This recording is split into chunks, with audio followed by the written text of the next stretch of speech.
Well, good afternoon, and thanks for staying through all the way to the end. And it's been a blessing for me to be here in Mills River. I appreciate your pastor here a lot. We've been friends for a few years now, and we'll talk to each other from time to time. He'll call me up and say, "Hey, Norman, I have this new idea about Daniel 11. What do you think?" So it's nice to have a friend like that. I don't have too many that call me up about stuff like that, so I appreciate that. So, all right, well, I'm looking forward to this last presentation.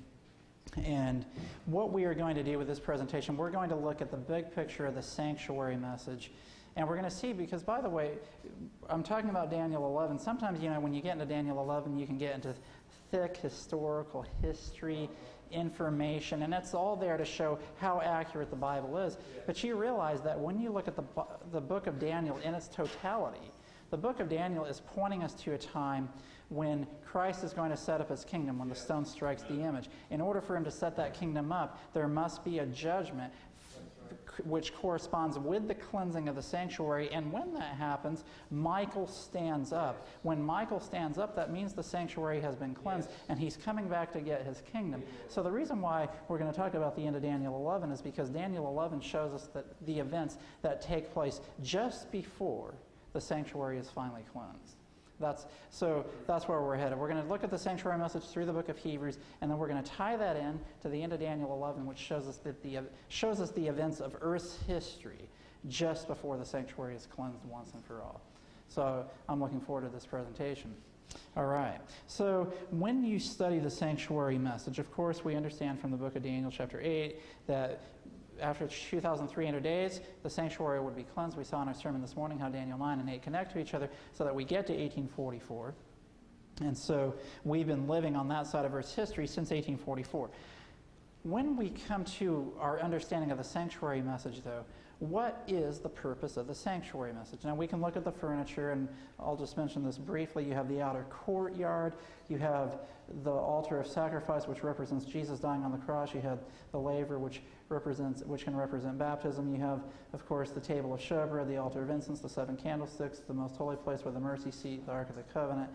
And of course, you could say justification is represented by the outer courtyard, sanctification, the holy place. Glorification will take place when the work in the most holy place is finished. And then, of course, you can go through each of these points in the sanctuary. Of course, again, the sacrifice of Jesus' baptism, the showbread, eating the Word of God, sharing it with others, praying to the Lord at the altar of incense, being a witness for Him, being filled with the Spirit, the 7 candlesticks, and then, of course, coming boldly to the throne of grace in the most holy place. And there's more. And, of course, this is where the sins of God's people are going to be blotted out. It's interesting, when you get to Revelation chapter 11, starting in verse 1, it says, "And there was given me a reed like unto a rod, and the angel stood, saying, Rise and measure the temple of God, and the altar, and them that worship therein. But the court which is without the temple leave out, and measure it not, for it is given unto the Gentiles, and the holy city shall they tread under foot 42 months. So here's an interesting point. When you study the sanctuary message through the book of Revelation, you see Jesus standing in the candlesticks in chapter 1. That's the inauguration of the 7 churches, so Jesus is in the holy place. And then you come to Revelation chapter 4, and you see that Jesus and the Father at the throne of God, and a cross, or in front of the throne of God, you see the 7 candlesticks. So again, Jesus is at the throne of God. You come to Revelation chapter 8 at the beginning of the trumpets. You see in verses 3, 4, and 5 that an angel has a censer in his hand, and he casts it down into the earth. So at the beginning of the trumpets, Jesus is still in the holy place. And then when you get to Revelation 11:19, the temple of God is open in heaven, and you see the Ark of His Testament, which is in the most holy place. But interestingly, in Revelation 11, it says, stop measuring the temple of God. Jesus isn't there anymore. So anyway, now that doesn't mean that the cross is no longer important. But Jesus is no longer in the courtyard. Rise and measure it not. And then you have what's known as the time of the Gentiles for the 1260 years, where the people of God are trodden underfoot from 538 to 1798 is especially when the holy place was in function. But of course it was from 31 to 1844. Okay. that's just kind of an outline of the big picture. But what Revelation 11 is saying is that after Jesus went to heaven, don't stay stuck in the courtyard, go to the sanctuary in heaven. That's where Jesus is now. When you get to 1844, don't stay stuck in the holy place. And in fact, what does Ellen White say about the people who stayed stuck in the holy place? That Satan took over. So we don't want to have a holy place experience when God wants us to have a most holy place experience. Okay, so those are just some big picture ideas.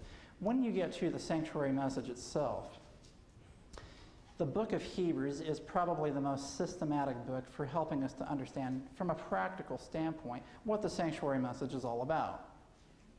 And so I'm just going to kind of do this rapid fire. How many of you have studied the book of Hebrews? Okay.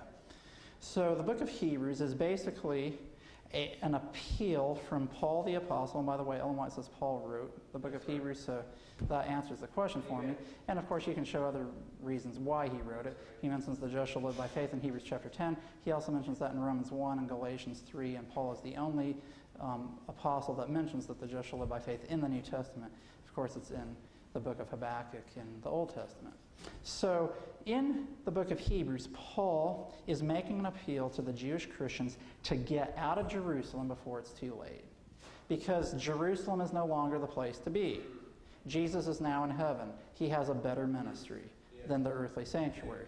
So what ministry does Jesus have that's better than the earthly sanctuary? Why is the ministry of Jesus in heaven better? Number one, when you come to Hebrews chapter 1, we see that Jesus is God. And it's based on the word of God the Father himself. Hebrews chapter 1, verse 8. Then when you come to chapter 2, not only is Jesus fully God, you see that Jesus condescended and became fully man. It says that in Hebrews chapter 2, verse 14, it says that he also himself likewise took part of the same. In verse 16 and onward, it says that he took on him the seed of Abraham. In all things he was made like unto his brethren. And it says that he did this so that he could be a merciful and faithful high priest. Because here's the thing. You see that Jesus is a mediator as our high priest. Now, who's a mediator? A mediator is someone who works between two parties. He understands both sides. Jesus can only be our high priest, and by definition, a high priest is a mediator, according to the book of Hebrews. A mediator has to be able to understand both sides.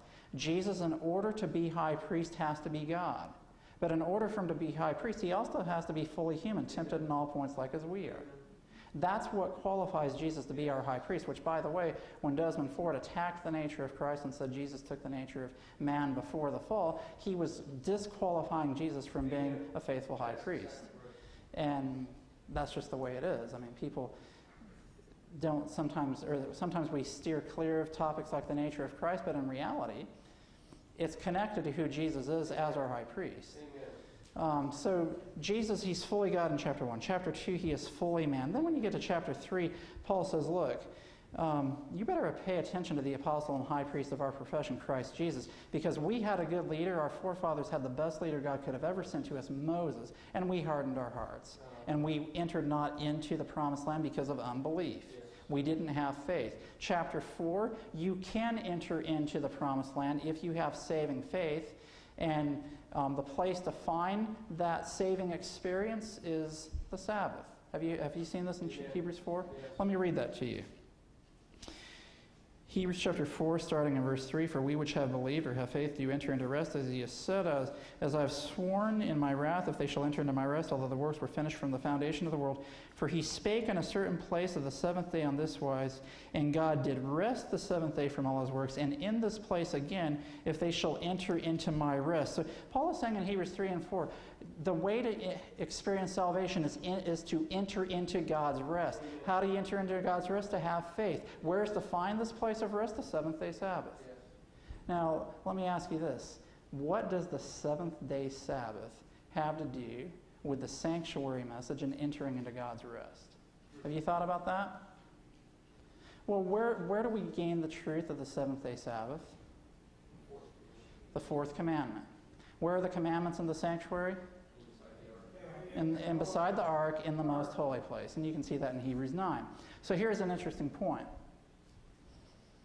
To enter into God's rest is to be able to reach a point where you understand his law fully and completely, including the truth about the seventh-day Sabbath, where you have a faith experience with the Sabbath. The book of Ezekiel says that the Sabbath is a sign that it is God who sanctifies us, right? Amen. So, what is it about the Sabbath?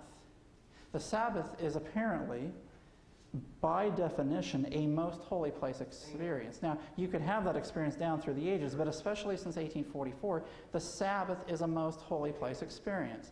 Now, let me give you an illustration of how some Seventh-day Adventists keep the Sabbath. And this might hit close to home for all of us. We know when sundown is, and so we at least turn the TV off by the time the sun goes down. But some of us might be worried about the Tar Heels or the Blue Devils, or did they win the game tonight, and are they going to make it to the NCAA tournament? And Friday night you're like, man, the game was tonight and I'm missing it, but I'll try to read my Bible so I won't worry about it too much. And then during church on Sabbath you're kind of wondering, okay, but today's another game, and you know, whoever it is playing today, and you're worried about that. And I'm just picking on sports, but there's other things that you could apply this to. And as soon as the sun goes down, okay, well, it's been 5 minutes now. I've at least guarded the edges well enough. And you got to rush back to see who won the game or whatever. Now, here, what's happened? What happens there is that shows where you're investing your time throughout the entire week. That's where your heart is. And it doesn't have to just be sports, by the way. It could be your favorite TV show, or it could be your job. You come to church on Sabbath and you're like, man, work went pretty well this week if I just do this, this, and this. And you're mapping out strategies in your mind for how you're going to make your job so much better. But you're not talking about it out loud because you know that'd be breaking the Sabbath. But you're thinking it in your mind. So here's the thing. Now let me give you an extreme example. Let's say that you've had a difficulty with alcohol, and if some of you have, I don't want to minimize that because the devil will attack us in various points. But maybe I'm just picking on that point, and you're so addicted to alcohol that you're really an alcoholic, and so you just drink alcohol all the time, all the time, all the time. You go to the bar every night, you get drunk every night, but you don't go on Friday night. You keep the Sabbath. You come to church, and as soon as the sun goes down on Sabbath, you're back in the bar getting drunk again. Are you keeping the Sabbath holy? No. That's not what keeping the Sabbath holy is all about. In fact, in Desire of Ages, page 283, Ellen White says, in order for men to keep the Sabbath holy, they must themselves be holy. In other words, the Sabbath is simply a sign of what God is doing in your life all week long. As you're growing in Christ, you're spending time with Him every day. You're growing in your Christian experience of grace. Then when you come to church on Sabbath, it's the best day of the week because you have a day dedicated to your best and dearest friend where you don't have to worry about any particular cares of this life. But when the Sabbath is just a day we're like, okay, well, at least I can sleep in, take a nap, I'll come to church for an hour or two, go back, take a nap, or go out and hit the lake and this and that, and we're going to have a good time, and God's hardly on your mind, you haven't entered into that experience of rest that God's talking about. The Sabbath is supposed to be the best blessing that could have ever been for anybody. For us as Seventh-day Adventists, the Sabbath is a day that we have set aside for God. And so in the sanctuary message, the Sabbath is a most holy place experience where God is saying, they will enter into my rest. And God promises to do that and through the experience of the New Covenant. So entering into God's rest is the New Covenant experience. Why? Because when you get to Hebrews 8 and to Hebrews 10, Christ, our high priest, writes his law into our hearts and into our minds, which includes the seventh-day Sabbath, and that's a settling into the truth intellectually and spiritually so that you cannot be moved, and that includes the Sabbath experience. Now, if we would teach our young people the beauty of the Sabbath in that way, maybe it would make more sense when we would explain to them, here's why we do the things we do on Sabbath, and here's why we avoid certain things. But here's the thing, if God's not first and foremost in our lives, if he's just sort of a second place thing where we come to church to put on a good front, then the Sabbath is just a burden where there's all these things that, the things that are the best and dearest to us, oh, well, we can't do them because, we can't do them. But here's what happens. Now a new wave has hit Adventism where it's like, well, God loves us and he wants to enjoy the Sabbath, so let's go to the game on Sabbath. Let's watch the game. Let's enjoy the Sabbath experience. And that happened. When I was in medical school, I'd have classmates saying, hey, you want to come over to the game? I'm like, what are you talking about? Anyway, there's all sorts of things. So anyway, Hebrews chapter 1, Jesus is God. Hebrews chapter 2, Jesus is man. Because of that, he can be a mediator between God and man, because he's God and he's man. Then there's the warning to the Israelites and to the Hebrew Christians. Remember our forefathers, they didn't enter into the experience of rest because they didn't have faith. They didn't have belief. But we can. And then it's like, oh man, so we're going to enter into this faith experience, the Sabbath experience of rest. But how can I have the Sabbath experience of rest where I have the righteousness of Christ in my life? That's when Hebrews 4 verses 14 through 16 make a lot more sense, because it's in this very context. Same chapter. Notice what verses 14 through 16 say. Seeing then that we have a great high priest that has passed into the heavens, Jesus the Son of God, let us hold fast our profession. For we have not an high priest which cannot be touched with the feeling of our infirmities, but was in all points tempted like as we are, yet without sin. Let us therefore come boldly into the throne of grace, that we may obtain mercy and find grace to help in time of need. So what happens? We come all the way. And by the way, the throne of grace was in the holy place till 1844, and then you go to the most holy place after 1844. The throne in the holy place, you have 2 stacks of 6 loaves of bread. Jesus says, I am the bread of life. He also says, I and my Father are one. He says, I'm seated at the right hand of the throne of God. And so the table of showbread simply exemplifies that. And then Daniel 7 shows that the throne had movable wheels, or wheels of fire, meaning that it's a movable throne. And so it moves into the most holy place in 1844. Okay, so we come boldly to the throne of grace that we may obtain mercy and find grace. Do you realize that when you come to the throne of grace, God's not trying to get rid of you? Amen. He's trying to show mercy and grace to you. And I've said it before, Jesus didn't die on the cross to show us mercy and grace so that he could then ascend to heaven and try to zap us. No, he ascended to heaven to continue that ministry of mercy and grace if we will come boldly to his throne. So that's what we're seeing about the sanctuary. And then chapters 5, 6, and 7 kind of go off into some areas of... Chapter 5 shows that the high priest was supposed to have compassion on the ignorant, so the ministers, they're supposed to have especially compassion on the ignorant. And the contrast to the Jews was, wow, our high priest, they avoided the ignorant and those who were out of the way. But Jesus shows us, no, when I was here, I was qualified to be a high priest because Jesus showed compassion on the ignorant. And of course, you come to the end of chapter 5, and this is an interesting point. Paul's making these points about the sanctuary message, and you get to verses 11, 12, 13, and 14, and he says, of whom we have many things to say and hard to be uttered, seeing ye are dull of hearing.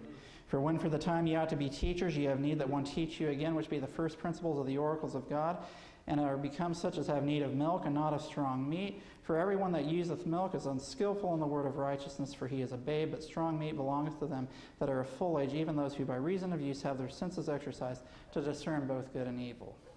This is what Paul is saying to the Hebrew Christians in 66 AD. Wake up. Stop being so dull in your Christian experience. This is 35 years since Jesus ascended to heaven, and I'm teaching these things to you as if it's the first time you've ever heard this, when you should have been out teaching this message to others. Now wait. It doesn't just apply to the Hebrew Christians. This is what Paul would say to Seventh-day Adventists if he were here today. He would say, Seventh-day Adventists, wake up. Yes. It's been 169 years since Jesus went into the most holy place. You have a theologian like Desmond who comes along and you can't even answer the basic questions of the sanctuary message. You should have been teaching this message to others, and it's like we're teaching it to you as if it's the first time you've ever heard it. And people are just saying, oh, I'm tired of beasts and horns. Let's just talk about Jesus. Yet when you study the Bible, if you want to know about Jesus, you're going to study the scriptures that point to what he's doing right now in heaven. Amen. As our high priest. Yes. Wake up, Seventh-day Adventists. Amen. Our sanctuary message is designed to prepare us. Now it's interesting, when you get to chapter 6, we see that we're supposed to follow after someone who's entered within the veil. Hebrews 6 verse 20, this is our forerunner. He's entered within the veil. First the veil into the holy place, and then the veil into the most holy place. And if he's the forerunner, what does that mean?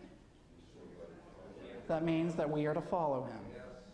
And what does a forerunner run? He runs a race. Is there a race in the book of Hebrews that we are told about? Hebrews 12, let us lay aside every weight and the sin which doth so easily beset us, and let us run with patience the race that is set before us, looking unto Jesus. And we'll get to there. There's the forerunner. In Hebrews 7, it just shows that Jesus was the high priest after the order of Melchizedek. He's not after the Levitical order. And you come to the end of Hebrews chapter 7, it says, for such an high priest, now let's go to 25. Wherefore he is able also to save them to the uttermost that come unto God by him, seeing he ever liveth to make intercession for them. For such an high priest became us, who is holy, harmless, undefiled, separate from sinners, and made higher than the heavens. And by the way, and I forgot to bring that quote with me, there's a quote in Ellen White where she equates our experience with verse 26, being holy, harmless, undefiled, separate from sinners. That's not just the experience of Jesus. He's the forerunner. We follow after him.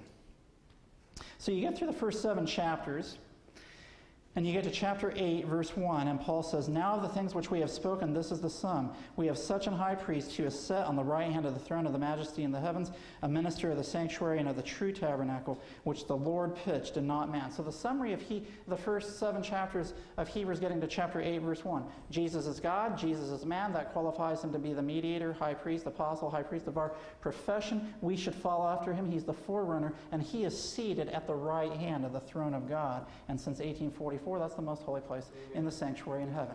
Now, what is he doing as our high priest? Hebrews chapter 8, verse 5 says he's the mediator of a better covenant. What does verse 10 say this covenant is about? It's where God will write his law into our hearts and minds, and our sins and iniquities he will remember no more. This is the new covenant, writing of his law into our hearts and minds, and the blotting out of sin, which that takes place especially in the most holy place, where God writes his law, his character, into our hearts and minds. Chapter 9 gets into more detail about that. Chapter 10 further talks about the new covenant. And I want to take you to a verse that maybe you haven't thought of in this way before, but Hebrews chapter 10, verse 19. Having therefore, brethren, boldness to enter into the holiest, and that's the holy places, by the blood of Jesus, by a new and living way which he hath consecrated for us through the veil, that is to say, his flesh. Now, does that remind you of a verse that we just talked about earlier? Hebrews 4 says, come boldly to the throne of grace that you may obtain mercy and find grace to help in time of need. Here it says, having therefore, brethren, boldness to enter into the holy places by what? The blood of Jesus. And it also says, by a new and living way which he hath consecrated for us through the veil, that is to say, his flesh. So there's 2 veils that you need to enter in through. There's the veil to the holy place and the veil to the most holy place. But what are the things that you need to get through these veils? The blood of Jesus. And it also says you need a new and living way, which he has consecrated for us through the veil. That is to say, his flesh. In other words, what's the flesh of Jesus? It's his life. The new and living way that he consecrated for us is the life that he lived in the flesh here on this earth. Jesus is the way. His life. Okay, so here's the thing. How do you get through the veil? It says, having therefore, brethren, boldness. You have this boldness now because Hebrews 10, 16, and 17 says, God has written his law into your heart and mind. That's the new covenant experience. But let's talk about this. You need to come through the veil, first to the holy place, then to the most holy place to get to the throne of grace. Yes. What are the 2 requirements? His blood and his life. Yes. Yes. Now, who's the forerunner that ran this race? Jesus. Did Jesus have his blood? Yes. Yeah. So it's almost as if there's this, in your sanctified imagination, a gatekeeper at the veil to the holy place and then a veil to the most holy place. And this gatekeeper's checking, do you have the blood of Jesus? And Jesus says, yes, I do. I shed my blood. Do you have the life of Jesus? Jesus says, yes, I do. I was the lamb without blemish or spot. And so Jesus comes through the holy place, and then in 1844, the same gatekeeper, yep, you still have your blood, you still have your life, and so Jesus is all the way into the most holy place. Now here's what Paul is teaching here in Hebrews 10. We can have boldness because God has promised to us that the blood of Jesus is available to us, and the life of Jesus, which is a new and living way consecrated for us, is available to us. And that new and living way occurs when God writes his law into our hearts and minds. That's what Jesus is doing as our high priest in heaven. He's working to write his law into our hearts and minds, and so that we will see in him a compassionate, merciful, and gracious high priest, so that we will accept his blood, we will accept his life, and we will not only have his blood, we will live his life. And we can then have boldness to come all the way to the throne of grace. He's the forerunner. We follow after him because he's the forerunner of a new and living way. All right? Okay, so then you're like, oh man, Jesus is God and he's man, he's high priest, and he's promising that we can come boldly to his throne and that he's going to write his law into our hearts and minds, that we can have this new and living way with his blood and with his life. How is it possible that this could happen? That's what Hebrews 11 is all about. Hebrews 11 shows here is a whole hall of faith, if you will. Heroes of faith who lived up to the light that they had at that time. And if they were living in our time, they would advance with the light that we have now. And they had the blood of Jesus, they had the life of Jesus, and they show that it is possible that not only Jesus, who lived this life, but these people that are mentioned in Hebrews 11, they had this experience of faith.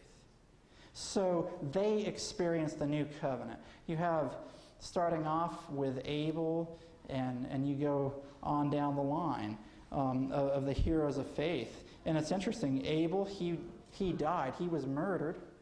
Enoch, the next one, he was translated without seeing death. But they both had faith. One had faith to face death. One had faith to be translated. So we don't know what God's going to give us here on this earth, but it just shows that we can have faith to the very end.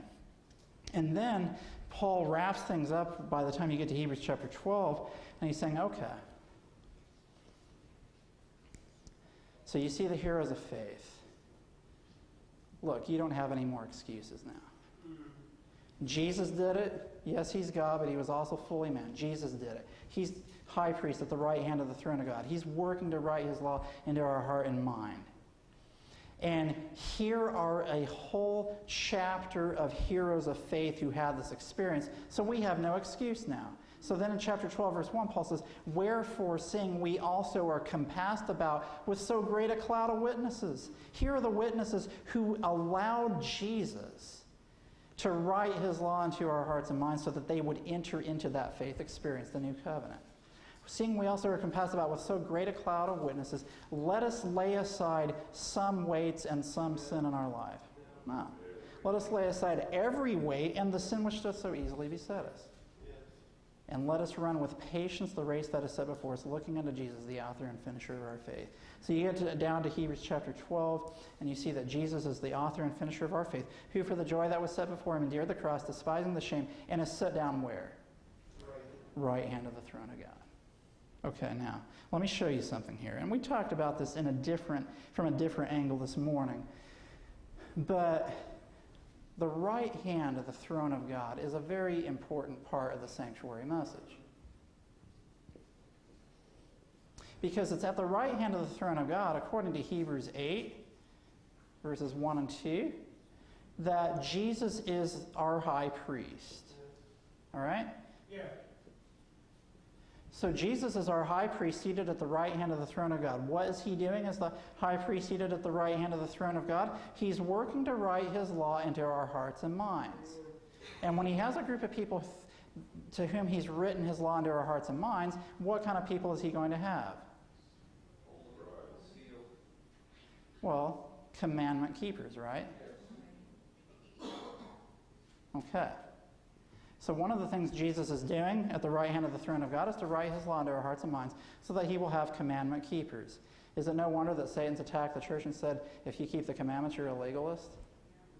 Now, if you try to do it on your own strength, yeah, you are. But if it's the Holy Spirit working in and through you, don't let people try to put that down. They use all sorts of terms, legalism, perfectionism, and other derogatory terms. But, let's just stick with the definitions the Bible gives us. God's going to write his law into our hearts and minds, and he will have a commandment-keeping people.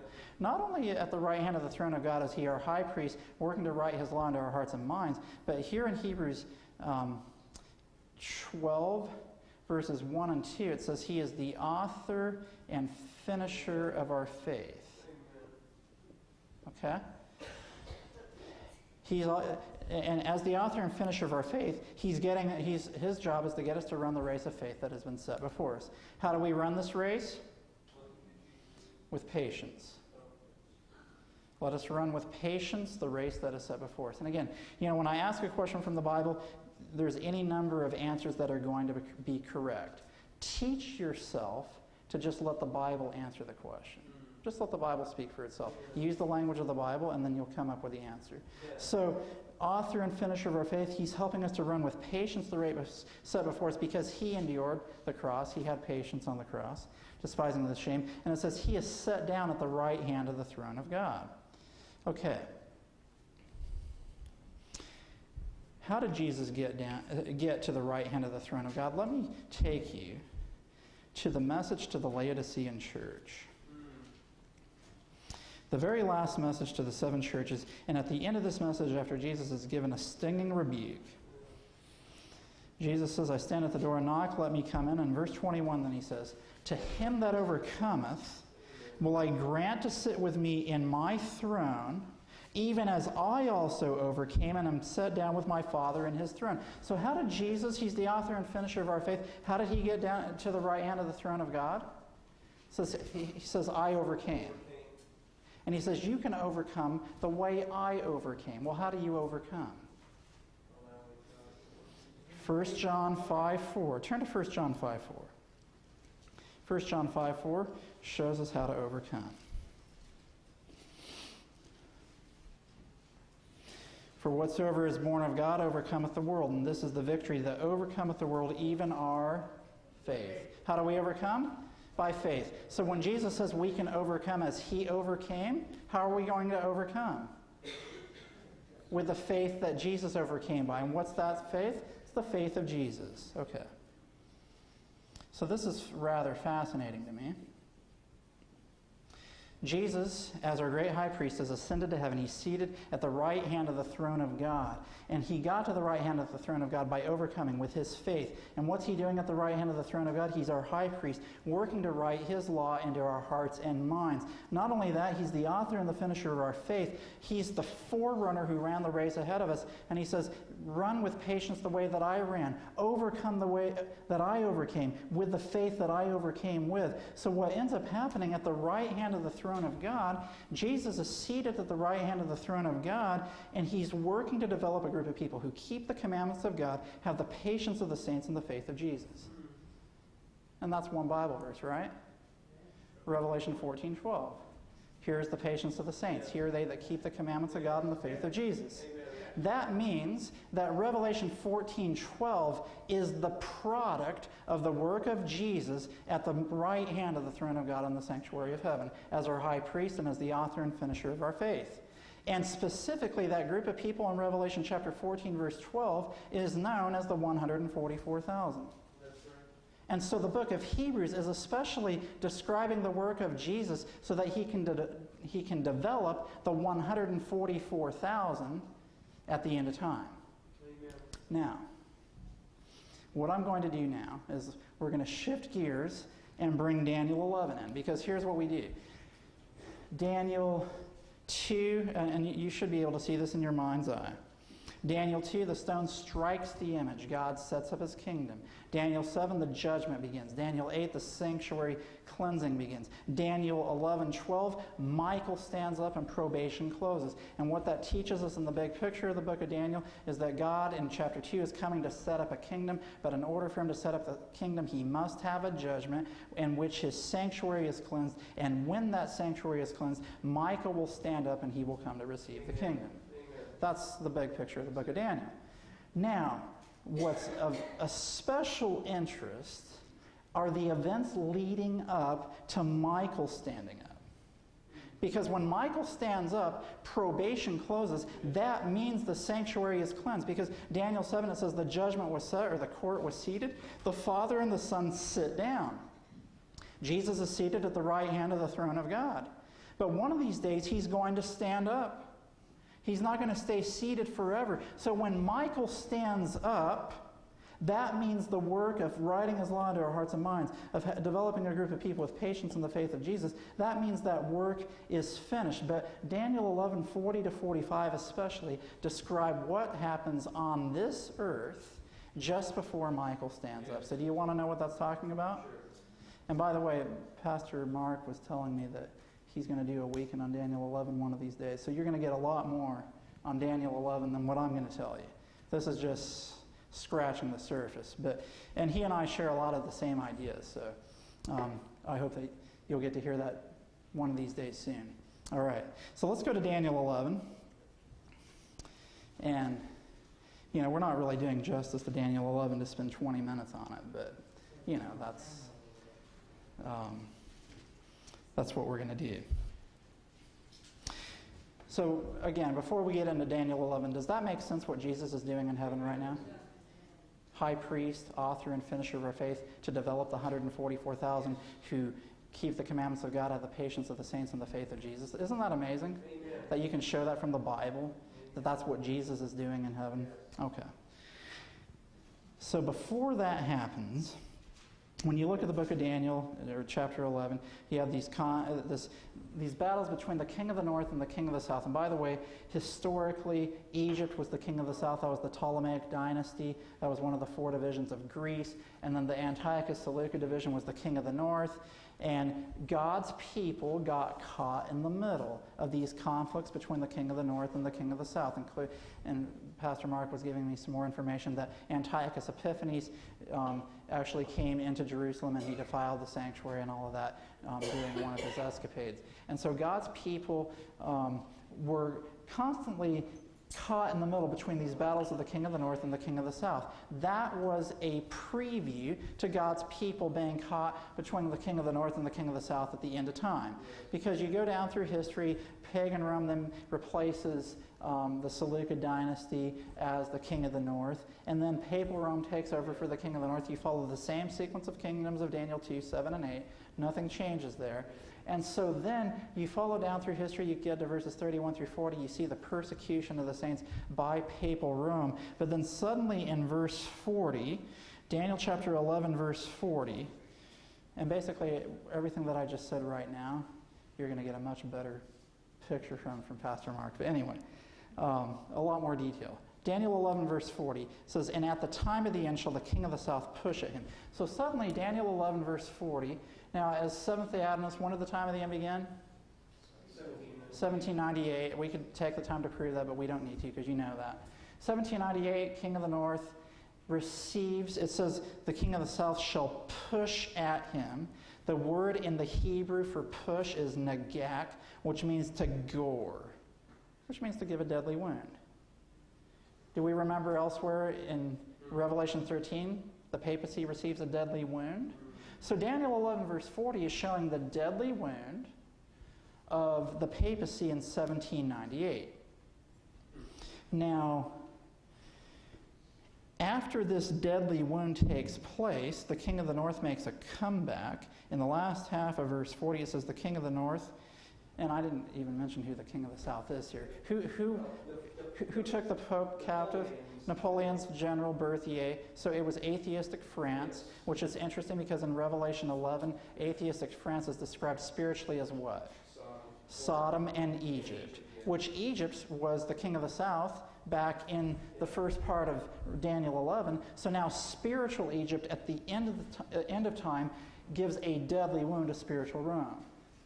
And so now the king of the south in 1798 is atheistic France, but atheistic France, that's where Karl Marx wrote the Communist Manifesto. That's where communism took root from. And so the Russian Revolution and the Soviet Union and all of that kind of took the baton from France from there. And so then you have this Cold War that takes place, and you have Eastern communistic Europe, and then you have the West. And finally, we saw some changes in the recent past, because at the end of verse 40, the king of the north comes against him like a whirlwind with chariots, with horsemen, and with many ships, and he shall enter into the countries and shall overflow and pass over. Basically, chariots and horsemen, Do you know what that represents in the Bible? Military power. Many ships, and I'm shortchanging you here because I'm just kind of giving you the answers without giving you the verses. But the ships represents economic power. And through military and economic power, the papacy will make a comeback against communism. Have we seen that happen to some extent? Sure we have.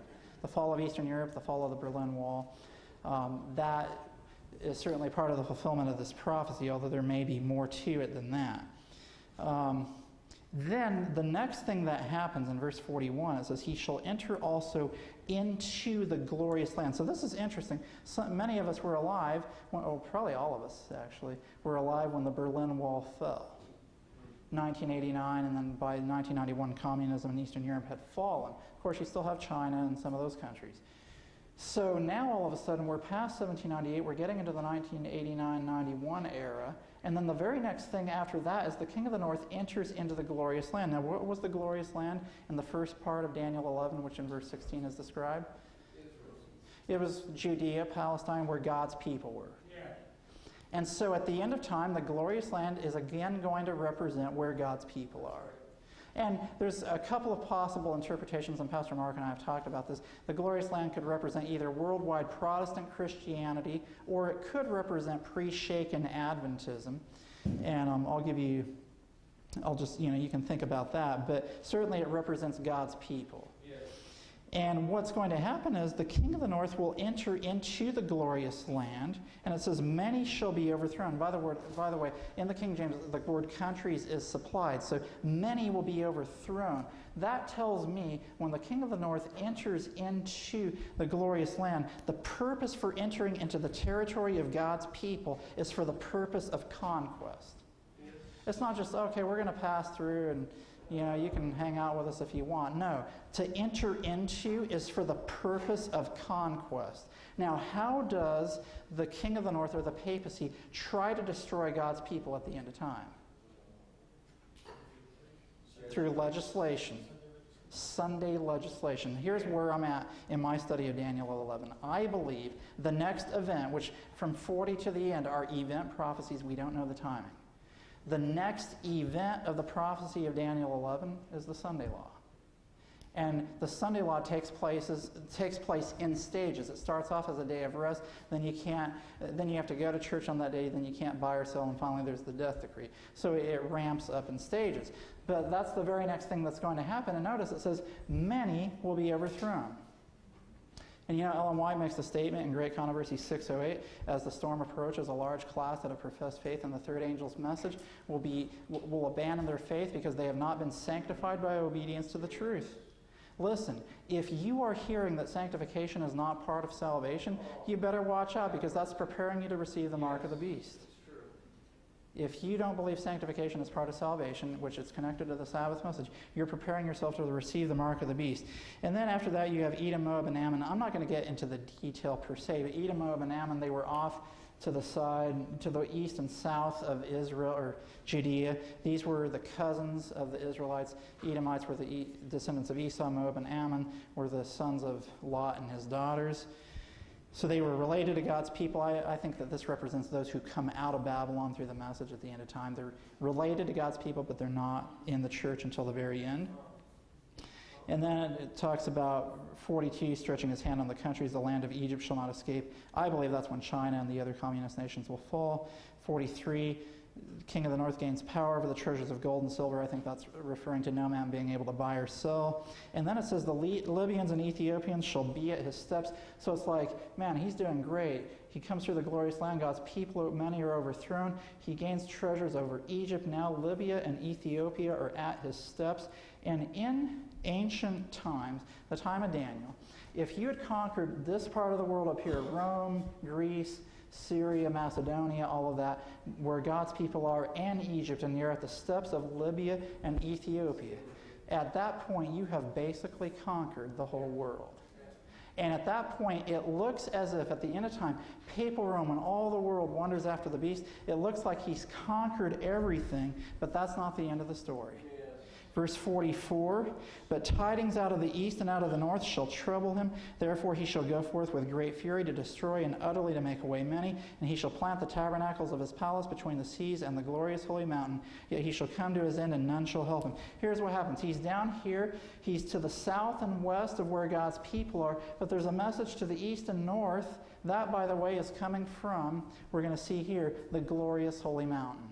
Because many in the glorious land, they've been overthrown. It looks like the glorious land has been run over. And yet, oh wait, there's this glorious holy mountain that's giving tidings, which are to the north and east of Libya and Ethiopia, that enrages the papacy. And when you get to Revelation 12:17, the dragon who gives us power, seat, and authority to the papacy was wroth with a woman and went to make war with the remnant of her seed, which what? Which keep the commandments of God and have the testimony of Jesus Christ, which is the spirit of prophecy. Listen, if you wonder why the commandments of God and the spirit of prophecy are under attack in God's church today, it's because Satan knows that those who give that last warning message to the world, this is the loud cry message of Revelation 18, those people will keep the commandments of God and have the testimony of Jesus. And so Satan is doing everything he can to have as few people as possible who keep the commandments of God and believe the spirit of prophecy.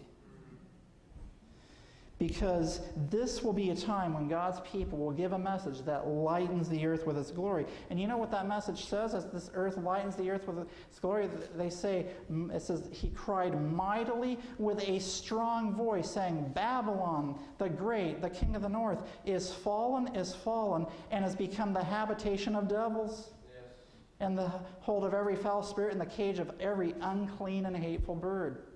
Listen, do you think the king of the north, the papacy, as he thinks he's conquered the whole world, is going to take kindly to a worldwide message that identifies him as being under the control of Satan? And that's what God is preparing us to do. As we follow God obediently step by step, there's going to come a time where we give that message.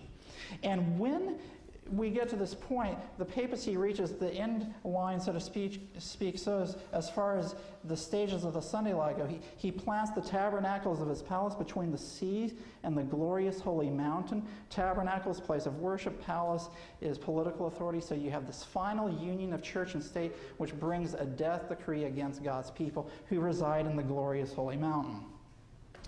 And the sea represents the mass of people. So here's the sea over here, the Mediterranean Sea. You have the whole world, this mass of people, and the small remnant here in the glorious holy mountain. Okay, now what's this glorious holy mountain that is divided from the rest of the world at the very end of time? You know, the clock says 7:40. I'm sorry, I might go beyond that. We'll see. But anyway, is that okay? I won't go too much past that. I mean, I want to be mindful of the people in the booth, but I mean, you know, for the faithful who have stayed, this is sort of the bonus for you. Psalms 48, verses 1 and 2. Great is the Lord and greatly to be praised, and the city of our God is the mountain of his holiness. So here's the holy mountain. Beautiful for situation, the joy of the whole earth is Mount Zion, on the sides of the north, the city of the great king. So here's the first point. Point number 1, the glorious holy mountain represents Mount Zion. Yes. Mount Zion was on the north side of Jerusalem. Yes. So that's the first thing we know about the glorious holy mountain. Point number 2, Joel chapter 2, verse 32. Joel chapter 2, verse 32. And by the way, this is an end-time prophecy, because just before this it talks about in the last days your sons and daughters shall prophesy and you shall dream dreams. And so this is an end-time prophecy, verse 32. And right before that, the sun shall be darkened, the moon and turn into blood before the great and terrible day of the Lord. Then verse 32, and it shall come to pass that whosoever shall call on the name of the Lord shall be delivered. So where's this deliverance? For in Mount Zion and in Jerusalem shall be deliverance, as the Lord hath said, and in the remnant whom the Lord hath called. So these are synonyms: Mount Zion, Jerusalem, remnant. So this glorious holy mountain, it's Mount Zion, but it also represents Jerusalem, which also represents the remnant. Do you see that? So who are the remnant? Those who keep the commandments of God and have the testimony of Jesus, who the dragon goes after with great fury at the end of time, just as the king of the north goes forth with great fury to destroy and utterly make away God's remnant. Do you see that? Yes. Now here's the interesting thing. Mount Zion, remnant, Jerusalem. Where do the 144,000 stand with Mount Zion? In Revelation 14, it says they stand with the Lamb on Mount Zion. Yes. All right. So what is the glorious holy mountain? I believe the glorious holy mountain represents God's faithful Seventh-day Adventists and those who come into the remnant at the end of time through the proclamation of the loud cry, who represent the 144,000 who will be a token of what God can do, or they're a demonstration of what God does through sinful humanity. Whereas it looks as if the devil has gained control of the whole world, here God has his 144,000 who in the hour of his judgment stand true to God. And because of that, they then give a message that lightens the earth with the glory of God. This enrages the papacy and Satan. Satan goes out through the power of the papacy to try to destroy God's last day remnant people with a death decree. And it's at that time, Daniel chapter 12, verse 1 happens. And at that time shall Michael stand up, the great prince which standeth for the children of thy people, and at that time shall thy people be delivered. Everyone that shall be found written in what? In the book. Meaning the judgment is now over.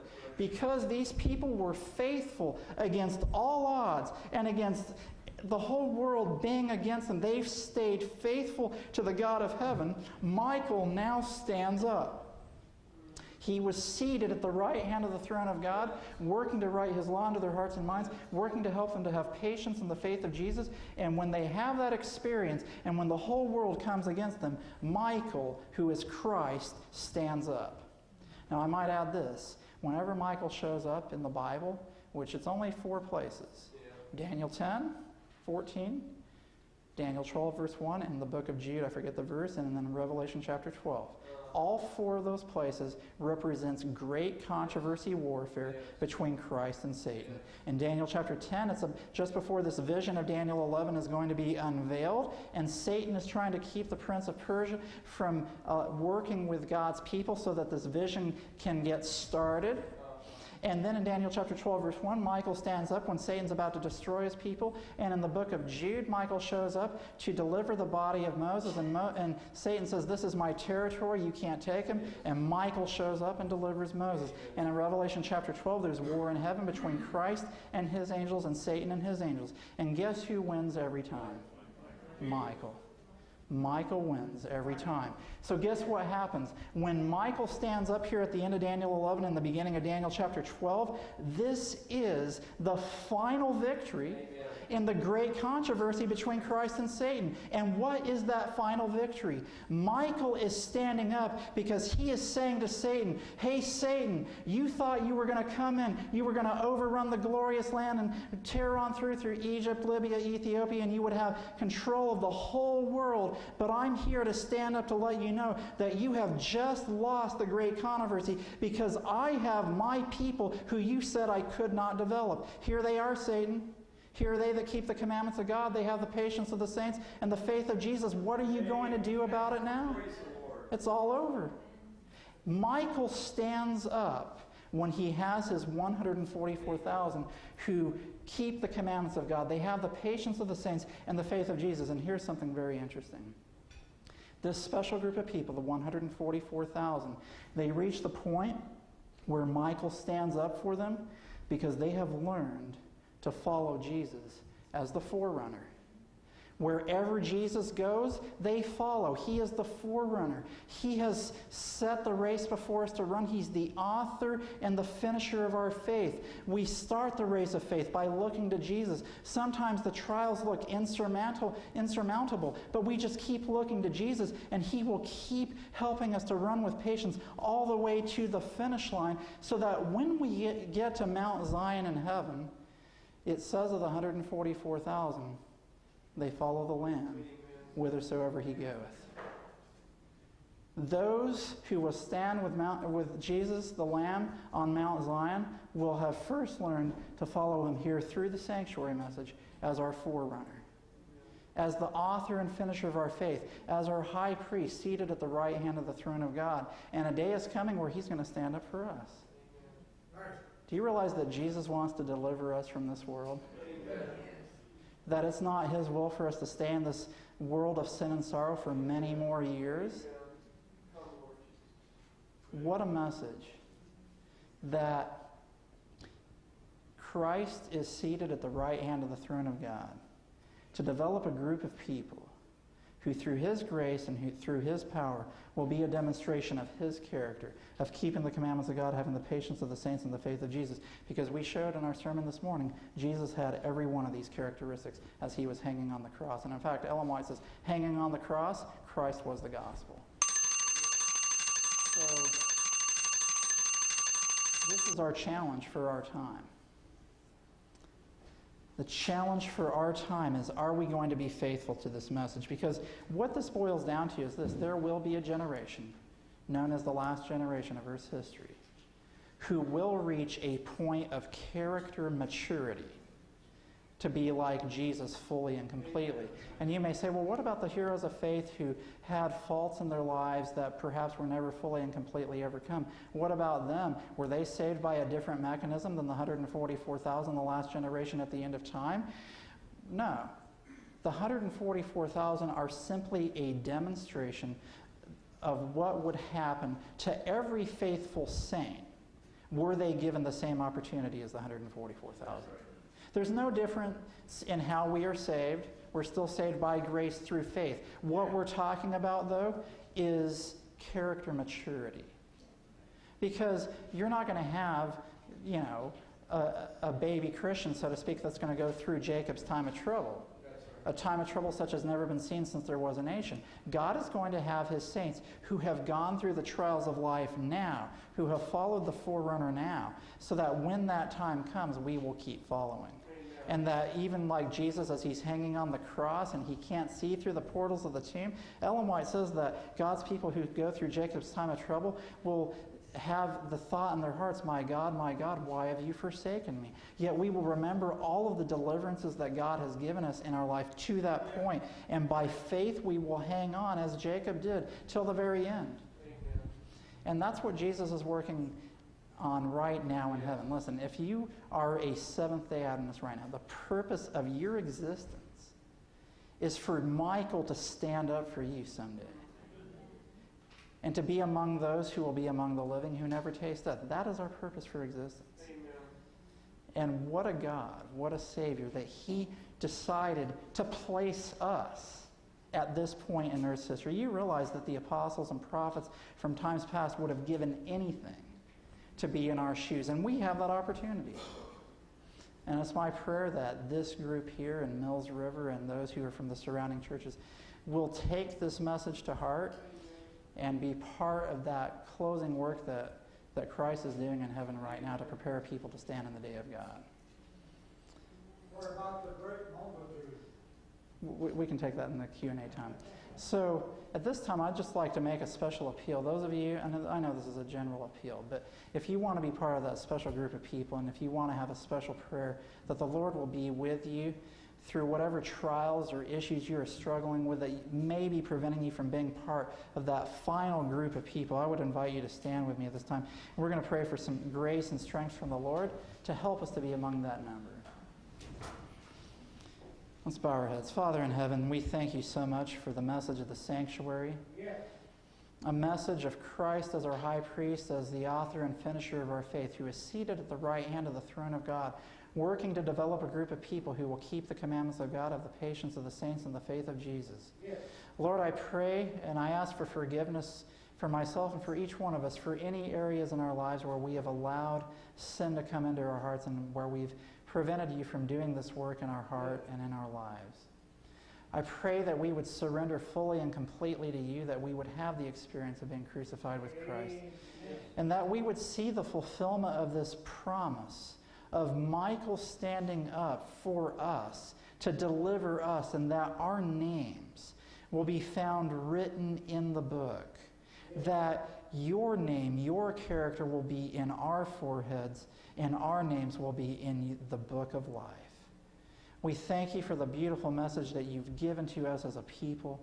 May we be faithful to this message, and may we take this message to those around us and help to prepare a people to stand in the day of God. And we claim the promise that our efforts will be successful. Thank you for your blessings to us. Go with us now through the remainder of these Sabbath hours and from this point forward. This is my prayer in the name of Jesus. Amen. All right, you may be seated. It's been a blessing to be here.